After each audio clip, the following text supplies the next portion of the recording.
Hi, welcome to Semantics and Logic. As I noted in Ms. Zimmerman in my course information, there was two videos, at least for my course, that you need to watch. The first one was getting started with course information, and the second is about navigation of our Google site and how our Semantics and Logic course is set up.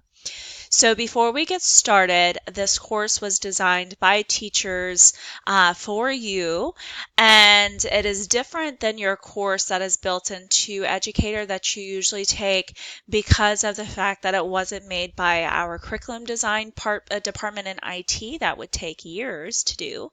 Instead, it was designed by teachers and set up through Google Sites. So just a recap of why you are having to go to a different place to take this course.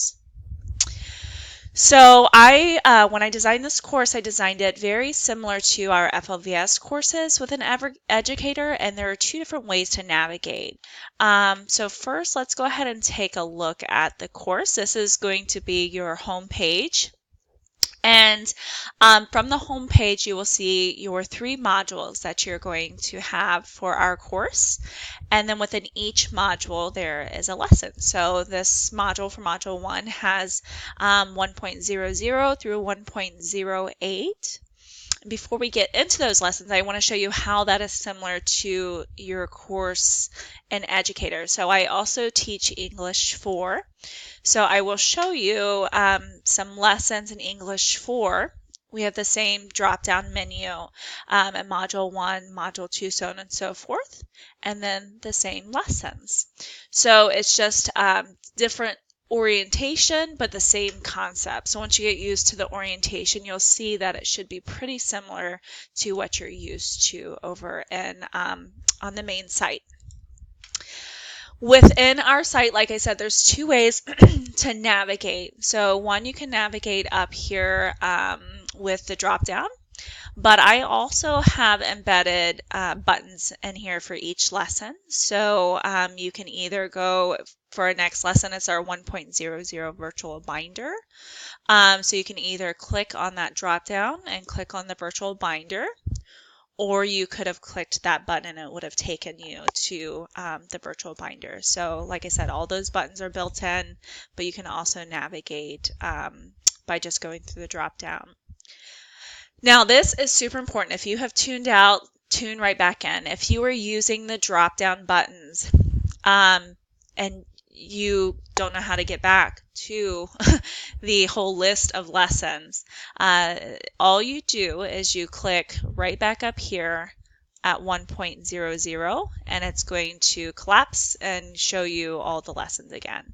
So you'll click an arrow, you can see all of the pages that are within this lesson, and then to get back you would just click that 1.00. That goes for assignments that have subpages. So what that looks like is this. So in 2.02, we have a pre-reading activity that we have to do before we start reading A Raisin in the Sun. So then you just click on the drop down and that'll be all the pages for our pre-reading activity. There's 3 pages. And then to get back there, you would just click on pre-reading activity. It collapses. And then you can start with A Raisin in the Sun, Act 1 and Act 2. And then to get all the way back to all of your list of lessons, you just click up there. So I'll just show that one more time because I know that's quick. So if we're looking at 2.02, pre-reading activity, those are our pages. And then you just click right back on pre-reading activity. And if you want to go back to your lessons, the list of lessons, you click right back on 2.2. For your collaboration, that's going to be live lessons.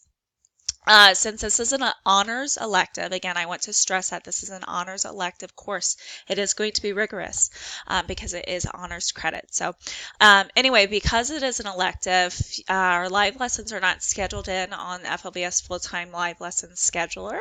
So they will be announced as needed by your instructor. Check your emails, look at your course homepage for those live lessons, and that's how you can earn collaboration credit for our course. Again, collaboration is extra credit. So it is not required for our course, but the live lessons are a great way to get in and discuss some of these really debatable topics that we are going to have in our course, as well as to get to know your instructors, as well as to get clarification on some of the readings and the organizers. There is also a help tab here. So with the live lessons, this course is brand new, so we do not have any recordings yet, but when they do come, they will be stored here. For suggestions and comments, because this is a new course and it was created by humans for humans, mistakes happen. There's going to be typos. There's going to be areas that need improvement, assignments that need clarification, as well as maybe questions that need clarity. So if there's any error issue that is hindering you from your ability to work, please, please, please reach out to your instructor for immediate help. But if you see a typo, you're working on the course at 11 p.m., your instructor's sleeping, just complete this Google form here and let us know where the typo is at so that we can fix it. The perk with our Google site design course is it can be edited anytime we want. So if a question needs clarity, I can log right into the Google site and change that question for future students. So it is super important that you guys are working with us so we can make this a best possible experience for you. The last thing I do want to look at is our pages. So I don't want this to overwhelm you guys. Some of the pages have very minimal information on it, and some of them have quite a bit of information on it. But it's no different than your pages in your course. So if we're looking at this English 4 course, look, there's 7 pages. So like I said, it was designed very similarly.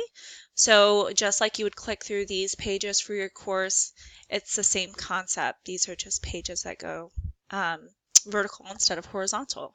So like I said, don't look at a lesson, look at the amount of pages and think that's going to determine a really busy week. If you even look at our 2.03 lesson, there's only 3 pages that you have to do.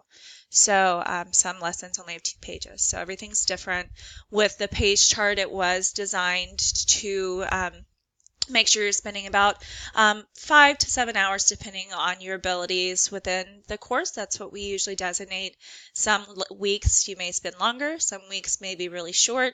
Again, it is an honors elective, so it is going to be rigorous. So just keep that in mind and just follow the pace chart. I paired easier lessons with harder lessons to make your weeks easier. So don't skip around and follow that pace chart.